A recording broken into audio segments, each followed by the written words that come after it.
안녕하세요. 열역학 1 제7장 열역학 제2법칙의 세 번째 강의를 시작하겠습니다. 집중하셔서 들어주시면 감사하겠습니다. 우리가 앞에서 6장까지는 열역학 1법칙에 대한 공부를 했었어요. 그래서 앞에는 이제 기본적인 열역학을 1법칙, 2법칙을 배우기 위한 기본 내용을 공부했었고요. 그중에서 일과 열은 굉장히 중요한 부분이었죠. 그 다음에 이제 시스템에 대한 연력학 제일법칙, 그 다음에 검사세적에 대한 연력학 제일법칙 이렇게 5장, 6장을 공부하고 현재는 7장을 공부하고 있는 중입니다. 지난 시간까지는 우리가 열기관과 냉동기, 그 다음에 연력학 제2법칙에 대한 서술, 그리고 가역과정, 그리고 과정을, 프로세스를 비가역적으로 만드는 요인들을 공부했습니다. 이번 강의에서는 카노 사이클과 카노 사이클에 대한 그 두 가지 효율에 대한 원리, 그리고 연력학적인 온도 눈금, 이렇게 세 개의 절에 대해서 공부하는 그런 시간을 갖도록 하겠습니다. 자, 이것도 역시 마찬가지로 이 서술과 비슷하게 연력학의 서술, 켈빈 플랑크의 서술이나 아니면은 클라우디우스의 서술처럼 조금 이렇게 개념적인 내용들을 좀 담고 있습니다. 그래서 잘 생각하시면서 공부하셔야 되고요. 자, 그럼 지금부터 시작하겠습니다. 자, 우리가 앞에서 켈빈 플랑크의 서술에서 열기관의 효율은 100%보다 작다라는 것을 이야기했어요. 이것이 이제 열역학 제1 법칙이었죠. 그러면 우리가 가장 음, 도달할 수 있는, 이상적으로 도달할 수 있는 것이 어떤 상황이냐라는 것을 이제 생각할 수밖에 없었고, 그래서 우리가 가역 과정이라는 그런 얘기를 했었어요. 그리고 또 어떤 우리의 실제 프로세스들이 비가역적으로, 가역 과정이 아닌 비가역 과정으로 되는 그러한 요인들을 공부했었죠.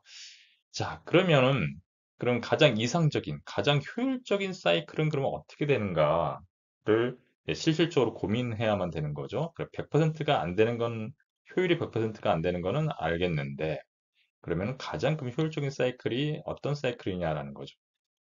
그래서 이제 두 열 저정도 사이에서, 왜냐면은 열기관은 항상 두 개의 온도에 대한 그런 열 저장소가 필요하다고 그랬죠. 그래서 열을 받아서, 일부분은 이를 뺐을 수 있지만, 다시 그 일부분은 음, 저온 열침에다가 열 에너지를 버릴 수밖에 없다고 했으니까 두 개의 열 저장소가 필요하다 이 말입니다. 두 열 저장소에서 작용하는 열 기관이 그런 수행하는 사이클이 어떠해야 되냐 하면은 가장 효율적인 사이클은 모든 과정이 다 가역적이어야 된다라고 하는 것이죠. 모든 과정이 다 가역적이어야만 우리가 가장 이상적인 그런 사이클이 되겠죠. 자, 그럼 모든 과정이 다 가역적이라면은 우리가 어떤 지점에서 또 다른 지점으로 이렇게 되는데 이게 이렇게 갔다가 다시 되돌아오는 게 우리가 사이클이잖아요.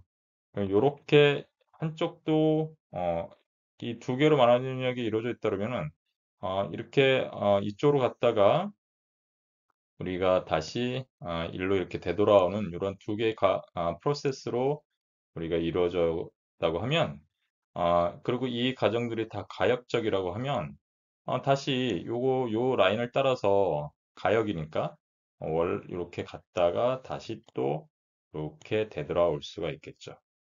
그래서 조금 어긋났는데 잘못 그렸습니다만 이렇게 아, 우리가 모든 과정이 가역적이다. 그러면 사이클도 우리가 가역적이다라고 얘기할 수가 있겠죠. 방금 전에 말씀드린 것처럼 이렇게 갔던 이런 사이클을 우리가 거꾸로 이렇게 되돌리면 우리가 가역 사이클을 만들 수 있다는 거죠. 그래서 사이클을 반대 방향으로 운전하면 열기관은 냉동기가 되고 또는 냉동기를 거꾸로 돌리면 우리가 열기관이 된다. 라고 이렇게 생각하시면 되겠습니다. 그래서 사이클을 구성하는 모든 과정, 그 프로세스들을 다 가역적이라고 가정을 하면 우리가 가장 효율적인 사이클이 되겠다. 그래서 가장 효율적인 사이클은 가역 사이클로 구성된다라고 이렇게 말씀하실 수가 있고요. 실제로 가역 사이클은 앞에서도 이제 얘기했지만 실제로는 구현할 수가 없어요. 왜냐? 실제의 프로세스는 사이클뿐만 아니라 사이클을 구성하는 그 프로세스들은 실제로는 가역으로 만들기가 어렵다라고 얘기했습니다.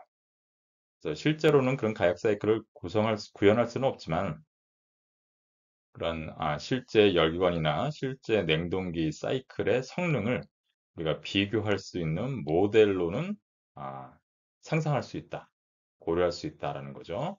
비교의 대상이 될 수는 있다라는 겁니다. 그래서 이러한 사이클을 최초로 이제 생각한 사람이 카노라는 사람입니다. 카노, 니콜라스 레오나르도 사디 카노라고 해서 보통 이제 사디 카노라고 이렇게 얘기를 하는데요. 프랑스 사람이었고요. 이때 이런 카노가 이런 카노 사이클에 대한 연력학적인 해석을 했을 때는 이 프랑스가 전 세계에서 가장 그 과학이 발달한 나라였습니다. 지금도 굉장히 발달되어 있고 굉장히 국력이 뛰어난 나라지만 그때는 훨씬 더 지금보다도 더그 어떤 과학의 위상이 높았던 그런 나라입니다. 그래서 사디카노가 이 최초의 이런 그 가장 효율적인 사이클이 어떠해야 된다라는 것을 설명을 해놨죠. 그것을 그 사람의 이름을 따서 그래서 카노 사이클이라고 합니다. 그래서 원래는 영어식으로는 카노라고 합니다. 요 뒤에 T는 프랑스어의 뒤에 그 자음은 발음을 하지 않습니다. 그래서 이제 카노라고 읽고요. 또 여기 프랑스 발음에서 R은 발음을 해줘서 어떤 책은 카르노라고도 쓰고요. 영어식으로 읽으면 그냥 카노라고도 합니다. 그래서 이 카노는 어떻게 사이클을 구성해야 되냐라고 하면 이렇게 구성해야 된다고 했어요. 두 개의 가역 등원 과정과 두 개의 가역 단열 과정으로 구성된 사이클을 만들어야 된다. 그렇게 만들면 가장 효율적인 사이클이 된다라고 얘기했습니다. 그래서 만약에 우리가 아, 앞에서 얘기했던 우리 증기발전소를 생각한다 그러면 고온에서 열을 받죠. 고온에서 열을 받아가지고 그 열 수증기를 만들어서 우리가 터빈을 돌립니다. 터빈을 돌리고 나온 그 증기로부터 이제 물이 되겠죠. 그 물이 실제로 이제 아직도 열이 남아 있으니까 그것을 저온으로 열을 버리고 그 물을 다시 펌프로 돌리고 펌프에서 고압으로 만든 다음에 보일러로 넣고 이렇게 돌아가는 이런 시스템들을 생각할 수가 있어요. 그렇게 해서 이제 총 4개의 그 사이클로 구성된 4개의 프로세스로 구성되어 있죠. 그런데 열을 받는 거는 지금 보시는 것처럼 요 두 군데에서 열을 교환해요. 요 두 군데에서. 요 두 군데에서 열을 교환할 때, 우리가 열을 교환할 때, 가역적이려고 그러면 어떻게 된다고 그랬어요? 온도가 아주 적은 온도 차이로 열이 전달돼야 된다고 그랬죠. 그래서 요 그러려고 그러면은 우리가 온도를 열을 받을 때 가역을 우리가 우선 가역적이려고 그러면은 온도의 변화가 거의 없어야 돼요. 그러니까 등온 상태에서 전달받아야 된다는 거죠. 그래서 온도 차이가 굉장히 적은 그런 상황에서 온도가 변화하지 않는 그런 상황으로 우리가 가역 등온 과정에서 열을 전달받는다. 그리고 열을 방출할 때도 가역 등원의 그 상태로 열을 방출한다라는 거죠. 그래서 위와 아래에서는 가역 등원으로 이렇게 하고요. 반대로 이제 우리가 터빈이나 아니면은 그 펌프에서는 어떻게 되냐면은 터빈에서의 역할은 어떤 거냐면은 일을 하는 기계란 말이에요. 펌프는 바깥에서 일을 해가지고 우리가 압력을 높여주는 그런 기계죠. 그런 경우이기 때문에 이 경우에는 아, 그 주변에 어떠한 그 영향을 미치지 않으려면 열 전달을 여기서 추가로 남기면 안 돼요. 여기서 열 전달을 없애겠다. 그래서 가역 이쪽으로 나가는 열 자체를 없애버리겠다라고 생각한 겁니다. 그래서 요거를 우리가 가역 단열이라고 얘기합니다. 실제로 터빈과 그 펌프는 우리가 가역 단열이라고 어, 정상 상태에서 보통 그렇게 가정할 수 있다고 했잖아요. 그래서 여기서 요 나가는 요 Q를 우리가 무시할 수 있다. 여기서도 나가는 요 바깥으로 나가는 열 전달을 무시할 수 있다. 라고 이렇게 생각하면 되겠습니다. 그래서 두 개의 가역 등원 과정과 두 개의 가역 단열 과정으로 구성된 사이클을 우리가 가장 효율적인 사이클이라고 생각할 수 있고, 이러한 사이클을 우리가 처음 이러한 생각을 해낸 사람의 이름을 따서 카노 사이클이라고 부른다 라고 생각하시면 되겠습니다.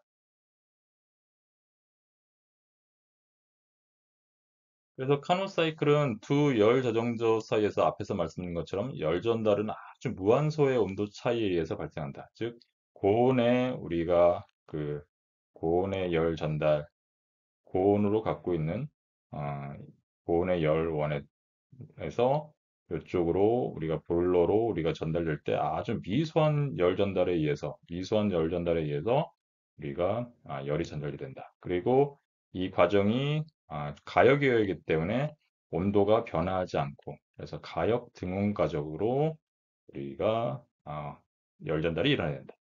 그러니까 물을 끓이는 거겠죠. 물을 끓이는 거라고 생각하시면 되겠습니다.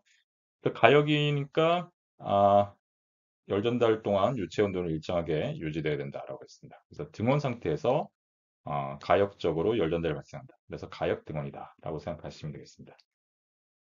앞에서 이제 잠깐 앞에서 말씀드린 것처럼 우리가 터빈이라든지 아니면 펌프 같은 경우는요. 터빈이라든지 펌프 같은 경우는 열 전달을 무시할 수가 있습니다. 그래서 실제로 그래야지 또 주변에 어떤 열 전달이라든지 아니면 일의 흔적을 남기지 않는 것이 중요한 거였잖아요. 그래서 우리가 단열로 가정을 합니다. 그리고 가역여해가 된다라고 이제 하는 거죠. 그래서 여기서는 위에서는 요 열 전달 과정이 가역 등온인데 여기서도 가역 등온으로 이렇게 열을 방출하는데 이 터빈이나 아니면 펌프에서는 가역 단열이어야 된다라고 생각하시면 되겠습니다.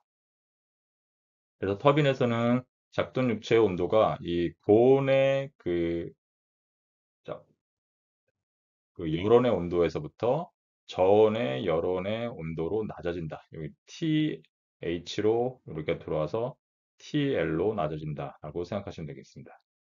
그리고 다시 펌프에서는 요 TL에 여기서부터 여기까지는 등온으로 이렇게 오는 거니까요. 가역 등온에 열 전달을 하고 있으니까 등온 저온의 온도로부터 다시 고온의 열 원 온도로 이렇게 상승하는 그런 상황인 거죠. 펌프에서는 작동 유체 온도가 압축이 되면서 저온의 열침 온도에서 고온의 열온의 온도까지 높아진다. 이런 말이죠. 이론적으로 응축기는 여기 이제 저온에서 우리가 이쪽으로 열을 방출하는 그런 기계를 응축기라고 하는 거잖아요. 그래서 이론적으로는 응축기에서 배출되는 유체는 요, 여기서 요로 이렇게 나갈 때 요쪽에 상태는 액체랑 기체가 동시에 혼합 상태일 수가 있어요. 액체와 기체가 혼합 상태일 수 있는데 현실적으로는 액체와 기체를 동시에 펌핑할 수 있는 기계는 없습니다. 그러면 이제 기계가 망가져요. 그래서 우리가 보통 우리의 몸에서도 만약에 혈관 속에 기체가 있으면 혈액이 잘 안 돌죠. 그러면 우리가 사망의 원인이 될 수가 있습니다. 우리 심장이 일종의 펌프잖아요. 그래서 액체를 우리가 펌핑을 할 때는 어떤 경로에 관 내에 기체가 들어있으면 안 됩니다. 그래서 이론적으로는 액체와 기체가 다 들어있는 혼합 상태일 수는 있지만 현실적으로 발전소에서의 펌프에서는 유입되는 이쪽에 상태가 요체 상태는 완전 액체 상태로 응축이 돼야 됩니다. 그래서 이런 카노 사이클은 보시는 것처럼 이렇게 발전소에서의 증기 원동기에서의 우리 스팀 파워 플랜트로 생각할 수도 있지만 또는 이런 실린더 내에서의 작동 유체에 대한 그러한 기체로 되어 있는 그런 작동 유체에 대해서도 동일하게 생각할 수 있습니다. 그래서 동일하게 우리가 저 아주 가역 등원으로 열을 전달해서 팽창시킨 다음에 요 작은 거를 이렇게 빼내는 거죠.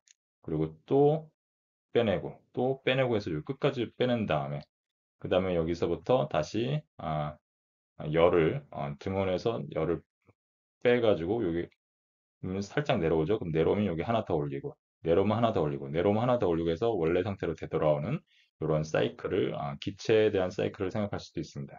증기에 대한 사이클을 생각할 수도 있고 기체에 대한 사이클을 생각할 수도 있고 그렇지만 그 카노 사이클의 그 구성 원리는 가역, 증온, 열 전달 두 개, 그다음에 가역, 단열, 팽창, 가역, 단열, 압축 이렇게 두 개 이렇게 있습니다.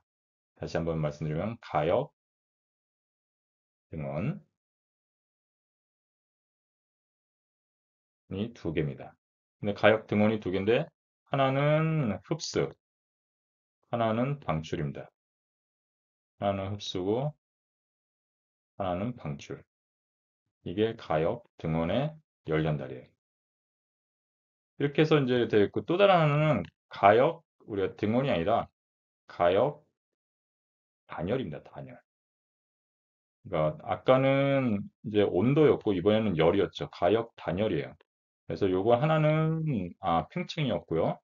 또 다른 하나는 아까 펌프에서 보였으니까 아, 그 압축이죠, 압축. 압축.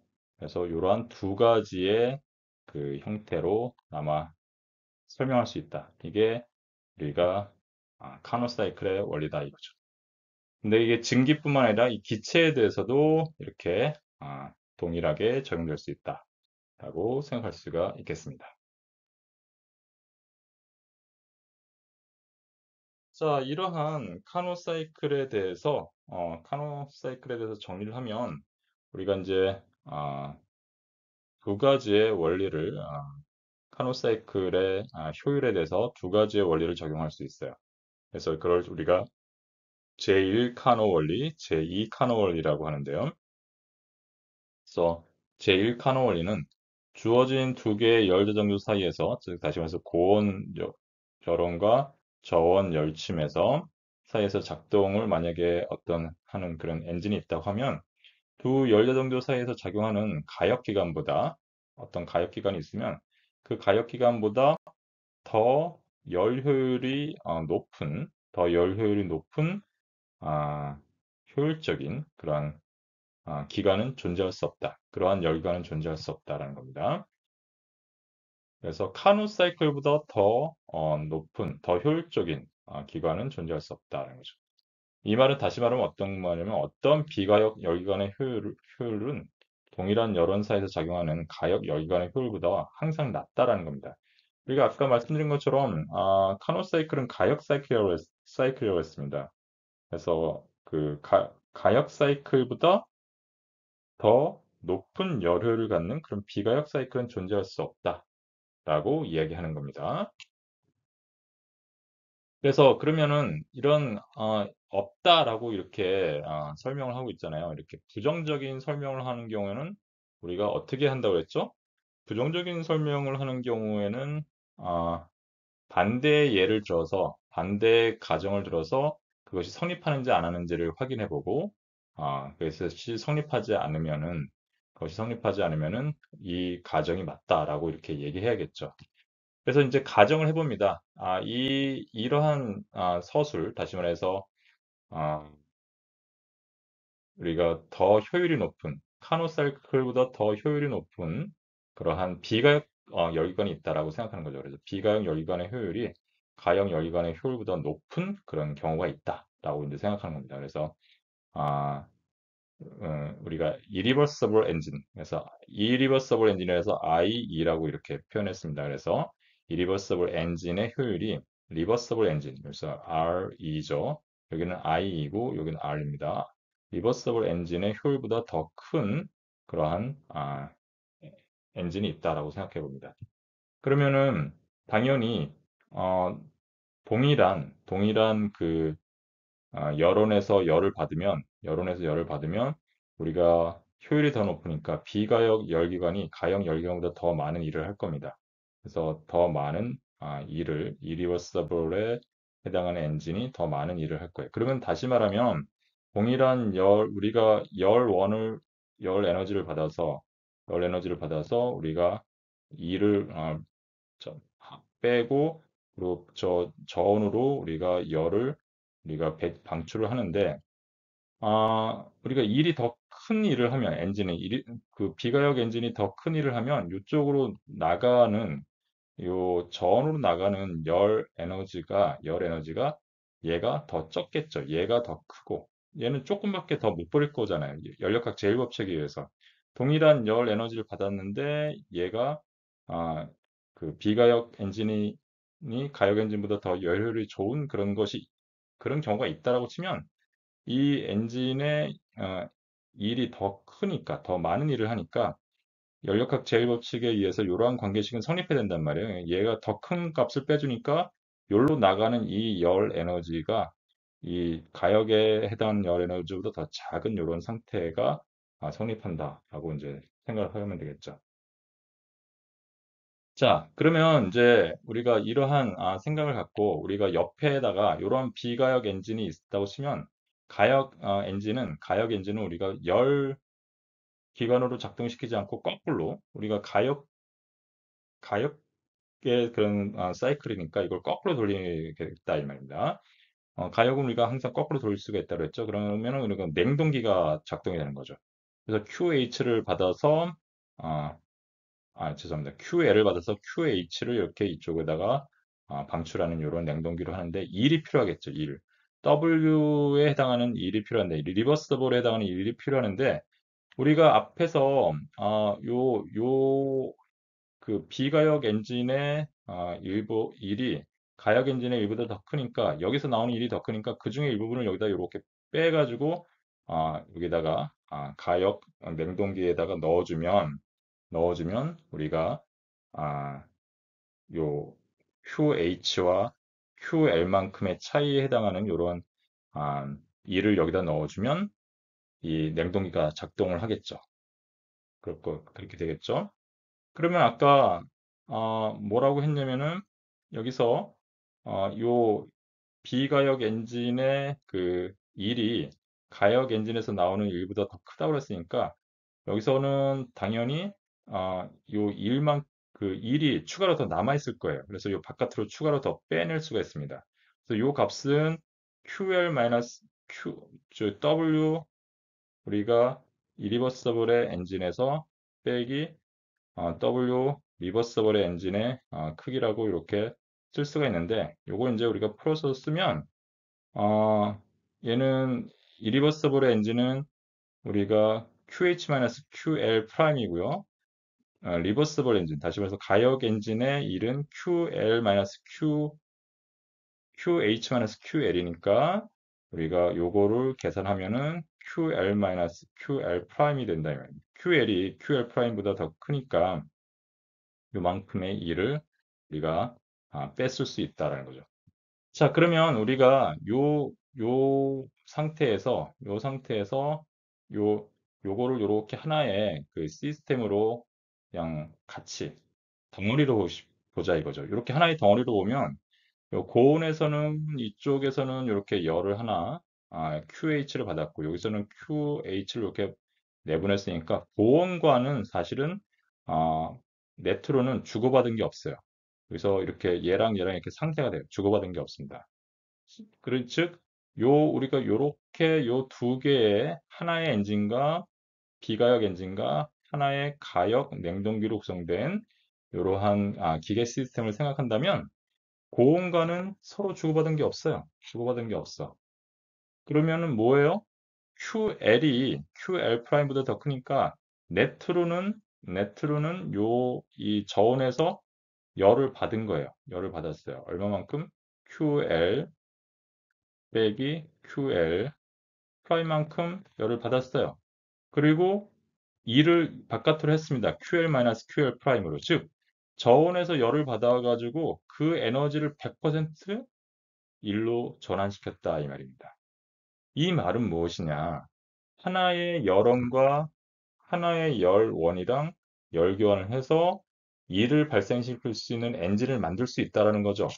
즉, 비가역 열기관의 효율이 가역 열기관의 효율보다 더 크다라고 가정하는 순간 하나의 열원, 즉 저원 열원과 열교환을 해서 그만큼의 열 에너지를 우리가 일로 방출할 수 있는, 일로 생산할 수 있는 이런 엔진을 만들 수 있다는 거랑 마찬가지 얘기가 돼요. 이 말은 무슨 말입니까? 이 말은 켈빈 플랑크의 서술, 열역학 제2법칙에 대한 서술을 위반한다라는 그런 얘기죠. 근데 우리가 켈빈 열역학 제2법칙은 우리가 위반된 사례가 없었다고 얘기했잖아요. 그렇죠? 그러니까 앞에 이 가정이 이 가정이 틀렸다는 말입니다. 이 가정이 틀렸다는 말이고 이 가정이 틀렸다는 말은 카노의 제1 원리가 성립한다는 얘기죠. 카노의 제1 원리가 무슨 말이었어요? 동일한 연론을 가지는 어, 그러한 엔진 중에서 그 가역 열기관보다 더 높은 효율을 가지는 기관은 없다라고 얘기했단 말입니다. 열기관은.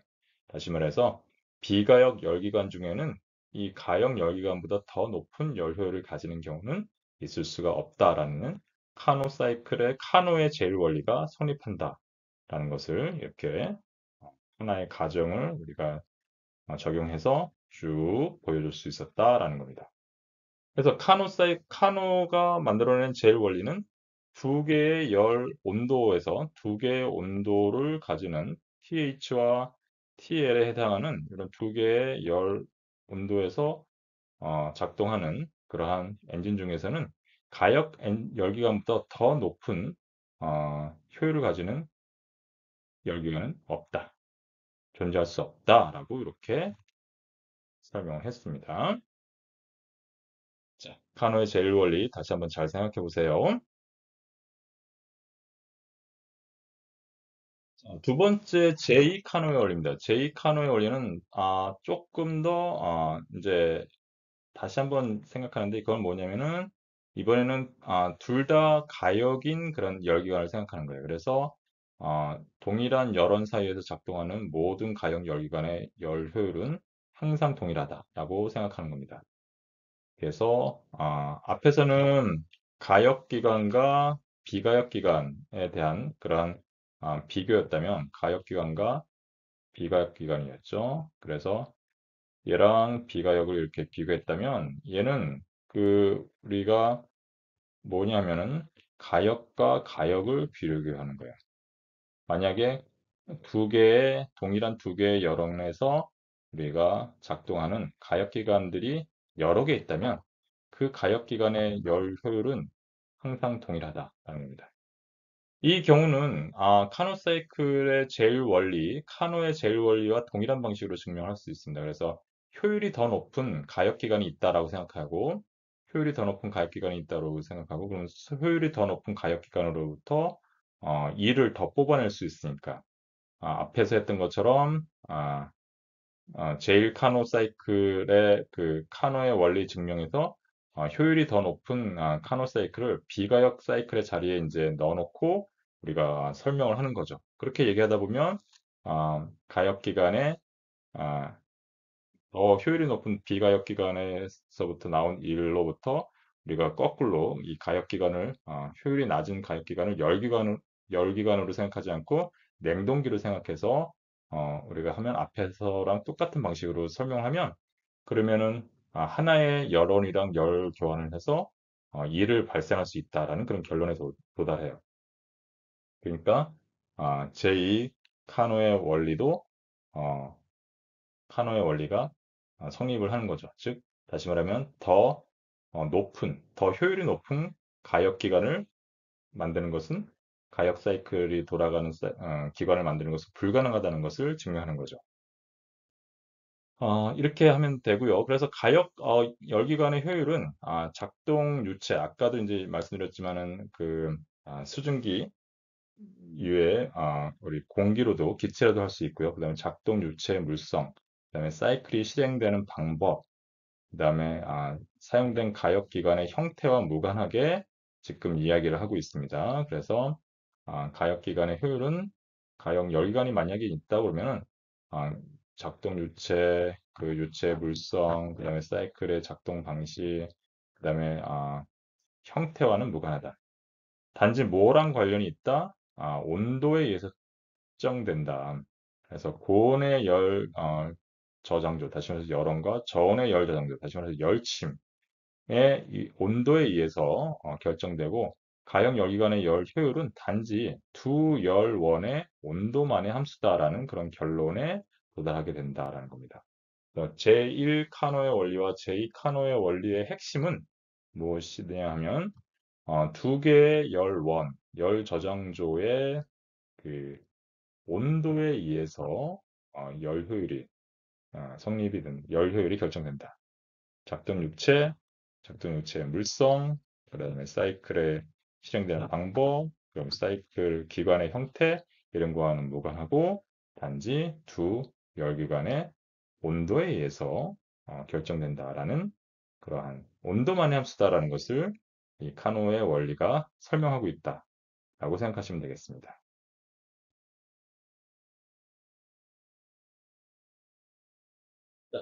그래서 이러한 결론을 갖고, 즉 다시 말해서 가장 효율이 높은 그런 경우가 무엇이냐라는 것을 오랫동안 과학자들이 초기에 이 어, 열역학이 셋업이 될 때 생각을 했고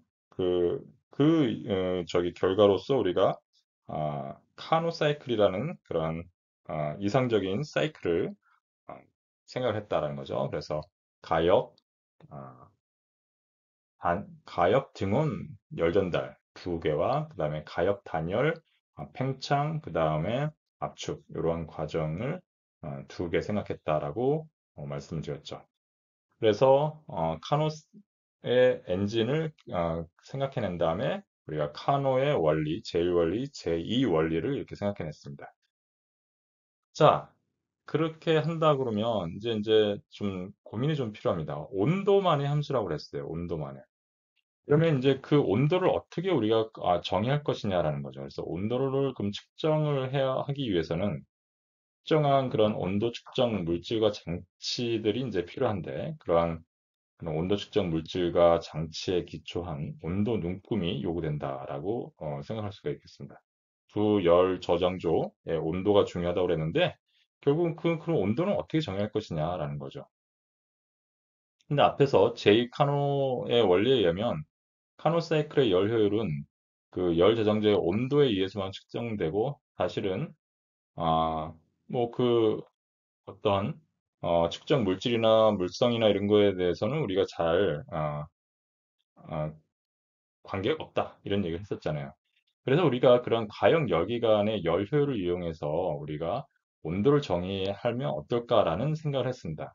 그래서 그러한 열기관, 가역 열기관의 열 효율의 개념으로 우리가 아, 정의된 그런 온도를 우리가 연력학적 온도라고 이렇게 생각을 하는 거죠. 그래서 우리 만약에 이 가역 열기관의 열 효율이 온도만의 함수다라고 이렇게 앞에서 카노의 원리에서 얘기했으니까 가역 열기관의 열 효율이 우리가 앞에서 얘기한 것처럼 이렇게 쓸 수가 있겠죠. 이거는 우리가 들어간 비용 우리가 QH였잖아요. 그다음에 효용은 W인데요. W는 뭐였어요? QH 마이너스 우리 QL이었죠. 그렇죠? QH-QL이었고 그럼 요거는 이렇게 계산하면 QH분의 QH는 1이고요. 빼기 QH분의 QL이죠. 그래서 1-QH분의 QL 이렇게 쓸 수가 있었다. 이 말입니다. 그래서 앞에서 우리가 이야기했던 거예요, 이미. 그래서 열 효율은 가역 기관의 열 효율은 QH분의 W고 그걸 우리가 풀었으면 1-QH분의 QL이다 라고 하는 거죠. 자, 그런데 요거는 우리가 온도만의 함수, 두 열원의 온도만의 함수다라고 했으니까 결국은 얘는 함수가 아니잖아요. 얘는 상수니까 그대로 놔두고 결국은 얘가 온도만의 함수라는 얘기가 아니겠어요?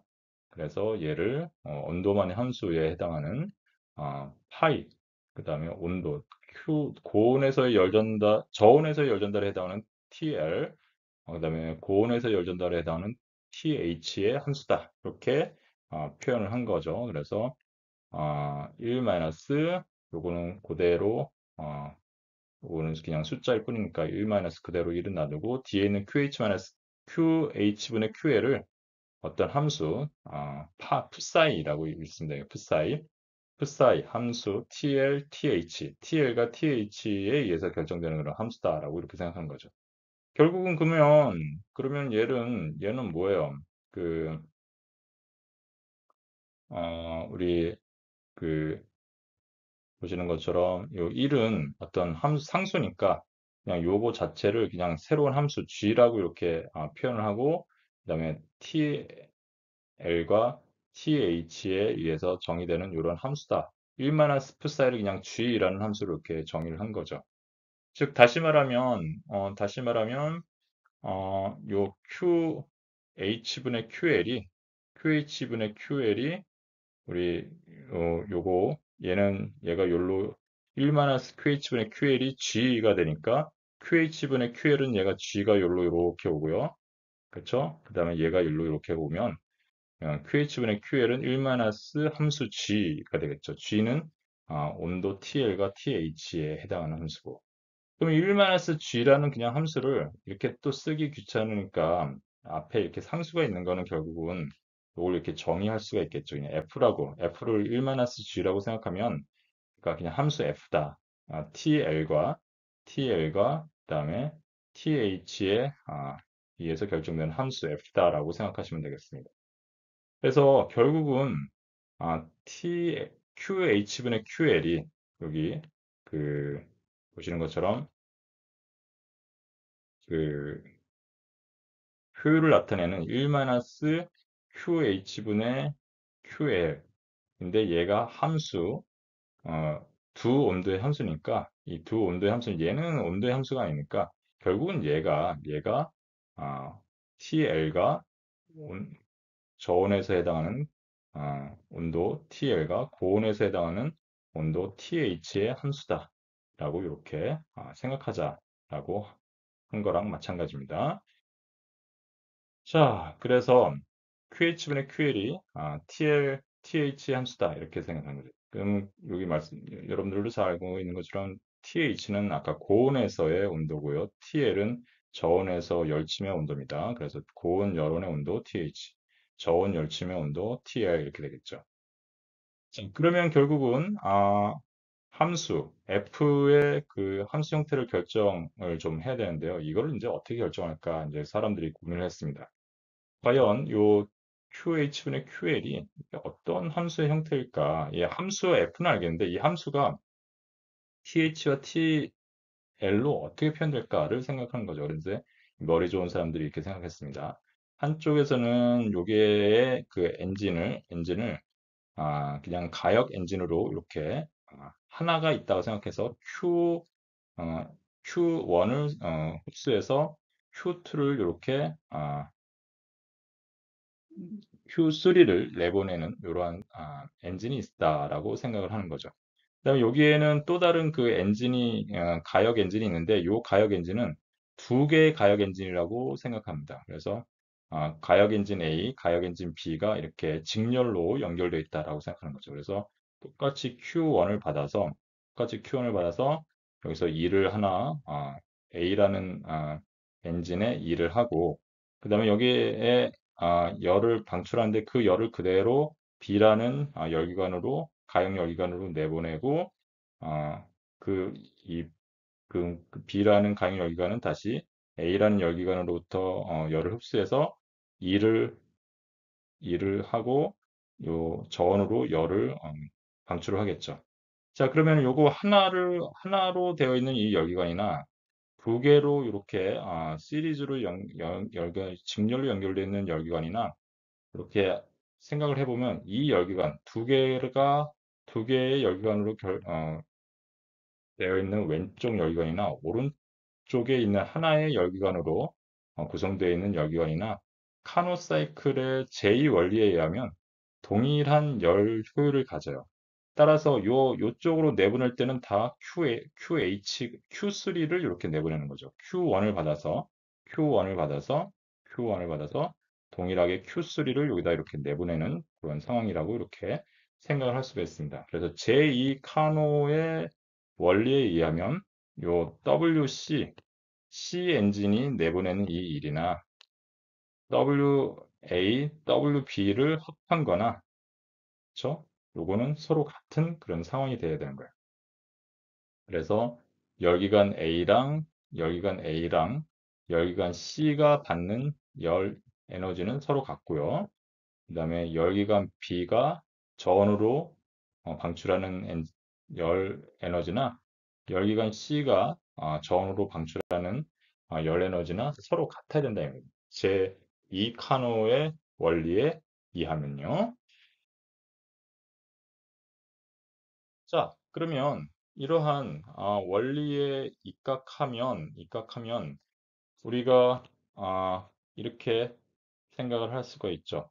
앞에서 그 우리 엔진 A에 대해서는 Q 받은 열이 Q1분의 배출한 게 Q2잖아요. Q1분의 Q2가 되고 요거는 그 앞에서 우리가 그 연력학적인 온도를 생각할 때 요 위에 있는 온도 T2, T1의 함수 F가 있는 거, 그런 함수의 형태가 되겠죠. 함수 F는 우리가 어떤 형태인지 모르겠으나 요 저온, 여기서 해당하는 Q2라는 요 열을 방출한 요 온도 T2, 그다음에 그 고온에서 우리가 받은 어, 열 에너지에 해당하는 온도 T1 이렇게 되겠죠. 자, 그다음에 그 엔진 B에서는요, Q2라는 열 에너지를 받아서 Q3라는 열 에너지를 방출해요. Q2분의 Q3가 필요한데, 그거는 역시 함수 F죠. F의 형태인데, Q3를 방출하는 온도에 해당하는 T3의 함수이자, 그다음에 Q2를 받는 온도, 다시 말해서 T2의 함수가 됩니다. 이런 형태로 우리가 표현을 할 수가 있겠죠. 또 엔진 C의 입장에서는 Q1을 받아서 Q3를 내보내는 거잖아요. 그래서 Q1분의 Q3가 되는데 결국은 얘는 앞에서 우리가 연력학적인 그런 어떤 음, 함수의 관계는 F라는 함수로 우리가 다시 그 Q3에 해당하는 온도, 다시 말해서 T3랑 그다음에 T1에 해당하는 온도, Q1에 해당하는 온도, T1의 함수가 된다. 이렇게 생각할 수가 있겠죠. 자, 이러한 관계식을, 요 세 개의 관계식을 우리가 각각의 엔진에 대해서 이렇게 구해냈는데, 그러면 얘를 어떻게 될 거냐? 그러면 요 세 개, Q1분의 Q2, Q2분의 Q3, 그 다음에 Q1분의 Q3의 이런 관계를 보면, Q1분의 Q3는 사실은 어떤 거냐? 요 Q1분의 Q2, 요거 곱하기 Q2분의 Q3를 이렇게 곱한 것이 결국은 Q1분의 Q3가 된다라는 거죠. 그럼 여기 Q2 이렇게 지워지니까 이렇게 지워지겠죠. 그럼 여기 왼쪽에 Q1분의 Q3가 되고 여기서도 요거 Q1분의 Q3가 돼서 서로 같은 열효율을 가져야 된다라는 거 아니겠습니까? 결국은 이게 J 카노의 원리에 의하면 결국은 Q1분의 Q3가 요거랑 요거의 곱으로 표현된다라는 거랑 동일한 그런 결론에 도달하는 거죠. 즉 모든 두 개의 그 카노 엔진을 직렬로 이렇게 한 거나 요거를 요 두 개의 온도에서 운전되는 하나의 어, 카노 엔진을 이렇게 한 거나 사실 이 두 개는 서로 같은 온도에서 같은 온도에서 열을 흡수하고 같은 온도로 열을 방출하는 거니까 얘네들의 요 엔진, 이 두 개를 하나로 생각한 요 엔진과 요 엔진은 서로 열 효율이 같아야 된다. 이게 카노의 제2 원리를 만족해야 되는 거잖아요. 따라서 이거를 생각하면은 바로 이러한 그 결과에 도달한다. 자, 그럼 이걸 갖고 생각해 보면은 Q1분의 Q3는 뭐였습니까? 바로 F T3, T1의 함수고요. Q1분의 Q2는 뭐예요? Q1분의 Q2는 F T2, T1의 함수죠. 그다음에 Q2분의 Q3는 뭐예요, 여기? F T3 T2의 함수가 되는 거죠. 이렇게 써고 보니까 이러한 함수식이 만족이 돼야 된다는 겁니다. 이러한 함수식이. 이러한 함수식이 만족이 돼야 되는데, 그러면은 좌변은 결국은 T3와 T1의 함수예요. T3, 요게 T3와 T1의 함수가 된다, 이거예요. 그러면 우변에는 요 두 개가 이렇게 곱해져 있는데, 여기서는 보면 T2와 T1, 여기 중간에 있는 T2와 T1, 그 다음에 여기서는 T3와 T2의 함수로 되어 있단 말입니다. 그 결국은 여기에서는 좌변에서는 T1과 T3만 알면은 이 함수의 폼이 되는데 우변에서는 T1, 그 다음에 T2, T3를 다 알아야 돼요. 그럼 결국은 T2는 우변에서 사라져야만 이쪽 왼쪽과 같은 이러한 관계가 성립이 되겠죠. 그 T2는 없어지면 좋겠다라는 그런 생각을 하게 되는 거죠. 이러한 조건은 함수가 어떤 형태로 우리가 가지면 되냐면은 요 T2가 사라질 수 있는 그런 함수 형태를 생각하는 거죠. 그러면 여기에서 여기 요 T2, FT2, T1을 어떤 새로운 파이 뒤에 있는 요 T1분의 T2 이렇게 표현을 하자 이 말입니다. 그 다음에 여기 그러면 F T3, T2는 앞에 있는 T3가 분자에 가고 뒤에 있는 T2가 분모에 가서 이런 식으로 앞에 있는 온도가 분자, 뒤에 있는 온도가 분모로 가는, 즉 다시 말해서 고온에 있는 게 분모로 가고 저온으로 있는 게 상대적으로 저온이 분자로 가는 T3는 여기서 고온이니까 요게 저온이니까 분자로 가고 고온에 해당하는 T2가 분모로 가는 이런 형태로 우리가 정의가 된다면 여기 얘 이렇게 되겠죠. 그 T3와 T1은 상대적으로 T3가 더 고온이네요.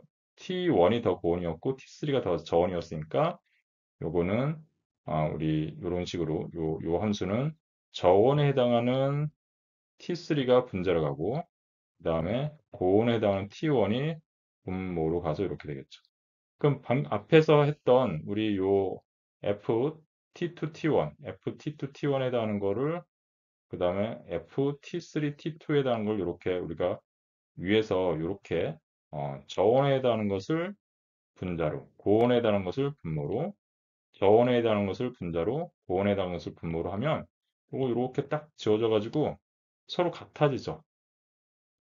그래서 이 함수 F의 형태는 함수 F의 형태는 보시는 것처럼 이렇게 두 개의 온도가 지금 하나는 앞에 있는 온도가 저온에 해당하는 온도였고 뒤에 있는 온도가 고온에 해당하는 온도였는데 고온에 해당하는 온도를 우리가 분모의 어떤 함수 형태로 동일한 함수 형태로 그 다음에 이 저온에 해당하는 우리 온도에 해당하는 함수의 형태로 이렇게 표현하면 좋지 않겠냐 이렇게 생각을 한 거죠. 그런데 결국은 F라는 것이 뭐였습니까? F라는 것이 T2, T1이 뭐였죠? 결국은 아, 저온에 해당하는 열 전달, 고온에 해당하는 열 전달을 우리가 이렇게 표현한 거였잖아요. 그렇죠? 그래서 저온에 해당하는 그 어, 온도와 고온에 해당하는 온도를 이렇게 함수로 이렇게 표현하면 저온에 해당하는 거 열전달분의 고온에 해당하는 열전달을 우리가 함수 F 이렇게 표현한 거고 요거를 우리가 다시 또 다른 두 개의 또 다른 함수 파이로 표현해서 고온에 해당하는 온도에 해당하는 함수 파이와 죄송합니다. 저온에 해당하는 함수 파이와 고온에 해당하는 함수 파이로 이렇게 두 개로 분리해서 F를 분리해서 이렇게 표현해주면 관계식을 표현해주면 앞에 이러한 카노의 제2 원리를 만족하는 그런 온도 관계식을 만들어낼 수 있다라고 생각해낸 거예요. 자, 이걸 갖고 우리가 이제 다시 또 다음 페이지에서 한번 더 생각하면 이렇게 됩니다. 그래서 관계식이 온도, 고온에서의 열 전달분의 저온에서의 열 전달은 온도, TH 단순하게 뭐 다 필요 없고 그 고온에 해당하는 온도의 함수 그다음에 저온에서의 온도의 함수. 근데 분모와 분자의 그 온도에 해당하는 그 함수의 폼은 똑같다. 그게 어떤 형태로인지 모르겠지만 얘는 어떤 파이라는 이런 함수 형태로 되는데 요 TH로만 정의되는 요 함수 온도만으로 정의되는 함수 파이를 정의하고 분모에는 고온, 분자에는 저온의 온도를 이렇게 적용해 가면 될 것이다. 라고 이렇게 결론에 도달한 거죠. 이러한 식은 결국 뭐냐 하면 연력학 제2 법칙은 가역 열기관이 흡수하고 방출하는 열 전달의 비율에 의해서 열 효율이 정의가 되는데 그 열 전달이라는 것은 결국은 온도에 의해서 결정되는 함수가 될 거다라는 그 열 전달이라는 것은 결국 온도에 의해서 결정되는 함수다라는 거죠. 그래서 이런 여러 형태의 함수 파이가 존재할 수가 있습니다. 그러니까 뭐 이거는 다양한 형태로 우리가 정의를 하면 될 건데 하나만 만족시키면 돼요. 이런 관계식만 만족시키면 그 상관없는 그런 함수인데 이러한 함수를 만족시키는 것은 여러 개가 있지만 켈빈이라는 사람이 제안을 했습니다. 그거 고민하지 말고 어렵게 생각하지 말고 그냥 온도 그 자기 자신 T로 하자 이 말입니다. 그러니까 마치 y equal y라는 함수가 있는데 x에 의해서 정의되는 함수가 있는데 그 함수가 어떤 형태인지는 잘 모르겠지만 이거를 그냥 자기 자신 x로 이렇게 정의하자라고 이렇게 한 겁니다. 온도에 의해서 결정되는 함수 파이가 있는데 그거를 그냥 온도 그 t 자기 자신으로 하자 해서 이런 파이 이퀄 온도 t 형태의 이런 온도 눈금을 그러니까 온도의 눈금 자의 형식을 우리가 제안을 한 거고요. 그래서 이게 켈빈이 제안했다 그래서 우리가 켈빈 눈금이라고 합니다. 이렇게 그 정의된 이런 온도 그래서 QH분의 TL은 TH분의 TL로 이렇게 정의하겠다라고 이런 식으로 제안을 했고 이렇게 제한된 온도를 우리가 뭐라고 그러냐? 켈빈의 절대 온도라고 얘기합니다. 그래서 절대 온도, absolute temperature라고 하고요. 그 단위를 켈빈이라고 이렇게 얘기하는 거죠. 켈빈이라는 사람이 정의했던 거기 때문에 그래서 켈빈의 연력학적인 온도 눈금을 카노 사이클의 효율에 적용하면 카노 사이클의 그 효율이라는 것은 우리가 가역 기관의 열 효율이잖아요. 그 가역 기관의 열 효율은 1마이너스 QH분의 QL이 되는데 이건 이제 우리가 앞에서 연력학 제1법칙에서 정의된 거였잖아요. 근데 QH분의 QL이 뭐라고 그랬어요? 요렇게 켈빈이 요렇게 정의하자고 그랬잖아요. 그래서 이거는 1마이너스 TH분의 TL이라고 이렇게 정의할 수 있다. 그래서 이거 여러분들 아마 일반 물리 시간에도 배웠고 아마 물리를 선택한 학생들 중에는 고등학교 물리 시간에도 아마 이거를 아마 배웠을 겁니다. 그래서 이러한 카노의 제2 원리를 우리가 이런 오른쪽에 있는 이런 그림을 관념적으로 적용해서 그 만족시키는 이런 관계식을 만족시키는 그러한 온도를 제안했는데 그 켈빈은 아주 간단하게 그냥 온도 그 자기 자신으로 하자 해서 이렇게 제안했다라고 생각하시면 되겠습니다. 이러한 온도를 우리가 뭐다? 켈빈의 절대 온도라고 얘기하고요. 이렇게 다시 말해서 연력학 제2법칙의 그 근거로 하는 카노 사이클을 우리가 가정을 했고 그러한 카노 사이클의 제2원리로부터 나온 이러한 온도를 우리가 뭐라고 하냐면 연력학적인 온도, 눈금이라고 얘기를 합니다. 자, 그래서 이번 강의에서는 우리가 아, 열 효율이 100%에 도달할 수 없다면 과연 몇 퍼센트이냐라는 그런 가장 아, 이상적인 사이클 엔진은 어떤 것이냐라는 거에 대한 고민을 우리가 카노라는 사람이 했고 그 카노라는 사람은 두 개의 가역 등원 과정과 두 개의 가역 단열 과정으로 구성되어 있는 열기관을 고민을 했다. 라고 얘기했고, 그렇게 우리가 정의되어 있는 카노 사이클에 의하면 두 개의 원리가 나왔다라는 거죠. 그래서 동일한 열원의 열원과 열침의 온도에서 작동하는 그런 열기관이 있다면 어떤 그 열기관도 가역 기관의 열기관의 열효율보다 더 높을 수는 없다라고 이렇게 부정적인 그런 서술에 근거하는 제1 원리를 서술을 했고요. 제2 원리는 그 두 개의 열 효율 그 두 개의 그 가역 그 열기관 카노 기관이 있다면 동일한 온도에서 작동하는 두 개의 가역 열기관이 있다면 그 열기관의 열효율은 동일하다라는 그러한 얘기를 했죠. 그러한 연력학 제2법칙, 아니, 카노의 제2법칙에 해당하는, 뭐, 카노의 제2법칙은 결국 연력학 제2법칙에 근거를 하고 있죠. 이러한 연력, 카노의 제2법칙으로부터 우리가 연력학적인 눈금을 정의할 수 있는데, 그러한 눈금을 정의하다가 나온 그러한 주 간단한 그러한 연력학적 눈금을 우리가 켈빈의 절대 온도 눈금이라고 이렇게 얘기하고, 그렇게 되면 우리가 열 효율이 1-QH분의 QL이라고 이렇게 정의할 수 있었는데 QH분의 QL을 우리가 TH분의 TL, 고온의 온도분의 저온의 온도 이렇게 표현할 수 있었고, 따라서 1 고온의 온도분의 저온의 온도, 다시 말해서 1-TH분의 TL이 바로 그 카노 사이클의 열 효율에 해당한다는 것을 오늘 공부를 했습니다.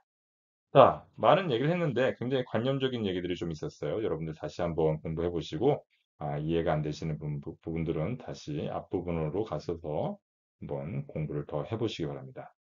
자, 이번 강의도 고생 많으셨습니다. 수고하셨습니다.